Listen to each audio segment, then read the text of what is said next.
Hello, everyone, and welcome to another edition of 100 Yards Football Sports Talk Radio. I'm your host and producer this evening, Logan Landers, and joining me as always to discuss the 2024 Sugar Bowl preview and our keys to victory. As always, Mr. Football, Vincent Turner. How you doing this afternoon, sir? Hey, how you doing, Mr. Logan Landers? Merry Christmas. Yes, sir. Merry Christmas to you as well, and to all of our fans out there watching on our Facebook or on YouTube, or if you download our podcast, thank you very much for that. You can check us out on any major podcast streaming platform. Well, Vincent, it's time. We are almost there. Texas and Washington is going to be a great game. We're going to talk about our keys to victory and which team could win this one. So, as we know, we're going to start off with the Texas Longhorns, the number 3 ranked team in the country.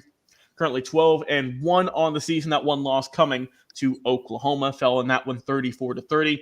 But other than that, they have beaten every other opponent. Some notable wins they've had this year: beat Oklahoma State 49-21. They beat Kansas 40-14. And of course, the big one that everyone's been talking about, they beat Alabama 34-24 back in week 2 of the season. When you look at Texas, your eyes immediately go to their quarterback position and a man who helped beat Alabama and who's looked really, really good this year, and that's Quinn Ewers. Throwing the ball for over 3,000 yards at a 70% completion percentage. He's got 21 touchdowns, 6 INTs, has been sacked 25 times this season. So Ewers has looked great. He has looked every bit the part that Texas has wanted him to be. And unfortunately, if it wasn't for that injury last year, we know then Texas could have been doing this maybe last year, but back fully healthy, ready to roll. And Quinn Ewers has looked every bit the part of a dominant quarterback at the University of Texas. Now, the running game, of course, you're led by a few really solid players. You got Jonathan Brooks, who's ran the ball for over 1,000 yards on the year. He's got 10 TDs. CJ Baxter, who's behind him, he's ran the ball for over 500 yards, closing in on 600. Jadon Blue, 339 on the ground. Texas is a sneaky good run team, Vincent. They've got 26 touchdowns on the ground, closing in on 2,500 yards, and they average around 5 yards a carry, so they can definitely get it done. Of course, when you look at the receiving core, you got Xavier Worthy, who is a guy who, he is every bit as good as you think he is, and then some. 73 catches, 969. He's got 5 touchdowns, but he averages 13.3 yards per catch. Adonai Mitchell behind him, 51 grabs, 813. He's got 10 touchdowns, leading the team.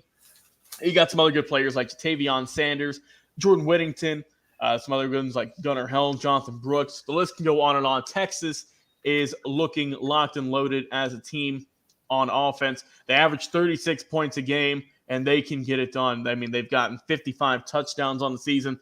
And then, when you look at Texas, they can really put up some points in bunches. I mean, like I said, you look at who all they've beaten this year and the amount of points they've had. The lowest scoring game, they got the win against Iowa State. Final score in that one, 26-16. But other than that, they've been consistently putting up 30-plus points against the majority of teams that they were facing this year, and it wasn't really even close for the most part. Now, I want to hear your opinions, Vincent, on Texas and their defense. How can they stop Michael Penix Jr.? Well, I think when you look at Texas, you got to look at their D-line. They got 2 players that's going to probably go real high when they come out. Mr. T'Vondre Sweat, who's Big 12 Defensive Player of the Year. I really like him. He reminds me of a young man that came out, number 1 overall in 82 draft, Kenneth Sims, that played at Texas. A big guy that's almost 350 pounds, can move, and he's a guy that makes a lot of teams really, really tough. And then he's got his partner, Brian Murphy, 2. Excellent football player. A guy that's had like 8 sacks this year. And when you look at Texas, that's where the strength of their football team is at. It's in their D-line. And think about this. Washington starting center is 283 pounds. So I'm really going to look at that matchup with Mr. Sweat and Mr. Murphy going up against Washington center, the 283-pounder.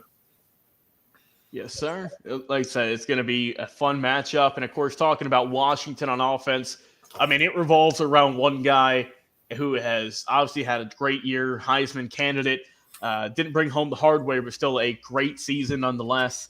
Michael Penix Jr. has had a tremendous season, throwing the ball for 4,218 yards. Every time I see that, I still can't believe it. 33 touchdowns, only 9 INTs, been sacked only 10 times this season. So he's done really well. Of course, he's the guy who runs the show. He's the one who gets things rolling on offense. He is the main guy, obviously, to circle. But watch out for Dylan Johnson. He's got 14 touchdowns on the ground this year for just over 1,000 yards on 200 carries. Solid player there.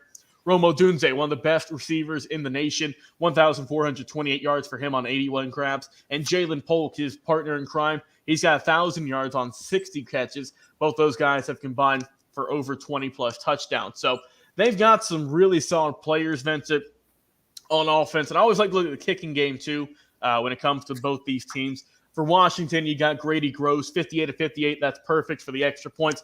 But for field goals, 13 of 17. He's missed a couple, 3 of them coming from 30 to 39, and 1 of them coming from 40 to 49.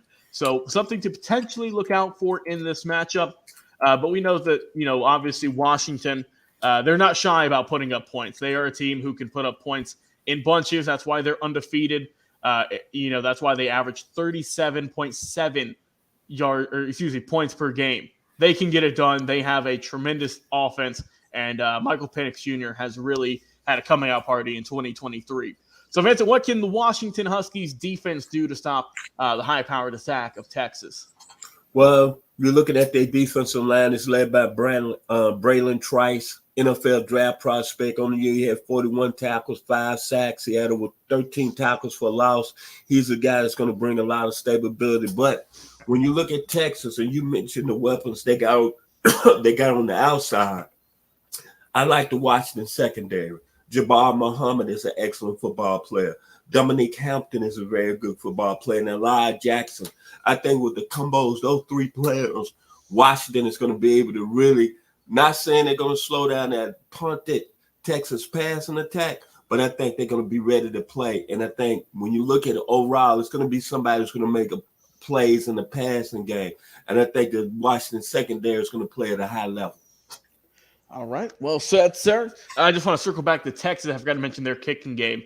That's going to be Burt Auburn, 52 of 52 extra points. Been great. But the field goal, watch out, 28 of 34. He's missed a handful this season. 1 from 20 to 29. He's missed 3 from 40 to 49. He's only 50% on 50+, 2 of 4. So always like to look at those, especially in these crucial games where special teams always plays a factor. So it's time for the final score, Vincent. For me, I'm going to have to go Hook 'em Horns, University of Texas, the Longhorns. I think they'll get the win in this one.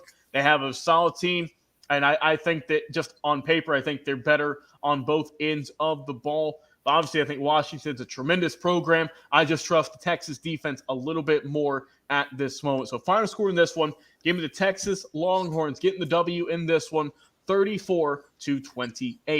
Mr. Football, what's your final score in this game and in the Sugar Bowl? I think it's going to be a high-scoring affair. I'm taking the Washington Huskies. I think when you look at Michael Penix, I call him the left-hand Warren Moon. I think Washington 38, Texas 35, down there in the Sugar Bowl, down there in New Orleans, Louisiana, the Big Easy. Yes, sir. It's going to be some good games, though. They ring out the new year to kick it off, of course, on New Year's Day. It's going to be a fun one. Well, guys, we appreciate you, as always, tuning in, checking us out on our channel on Facebook and YouTube. And, of course, check us out on our podcast as well. It seems our name, 100 Football Sports Talk Radio. Thanks to our friends at the Belief Podcast Network for hooking us up and having us have weekly content over there. Mr. Football, Vincent Turner, always a fun time talking some college football with you. Like I said, want to hear from you in the comments. Who's going to win this game? Is it going to be Texas? Is it going to be Washington? We will see in just a few days.